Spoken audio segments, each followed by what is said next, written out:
For the first time in 15, 20 years, the overwhelming majority of the countries in the Western Hemisphere are now led by pro-American leaders.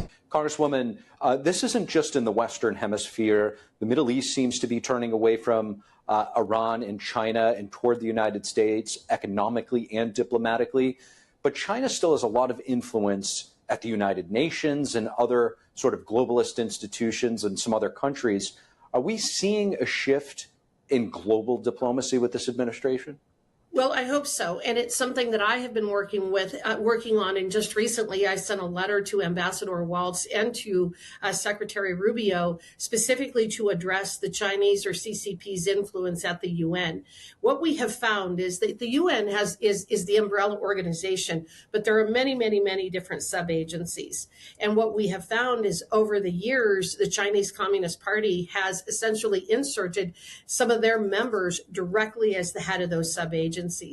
And so they're running them for the purpose and the benefit of the CCP, not for the UN, not for the benefit of America, and not for the benefit of what the purpose of the UN was, which is essentially kind of a global view of trying to make sure that we have peace throughout the world. I mean, all these different things. And so as the UN has expanded and these various agencies have been created and themselves expanded, we have a situation where the CCP is installing the heads and they're being elected to these leadership positions. So I have done a couple of things. One, I brought this to the attention of the folks within Congress who oversee the UN, and we're attempting to address this situation through appropriations. For example, that we will not give any money to any sub-agency of the United Nations that is led by someone aligned with the CCP.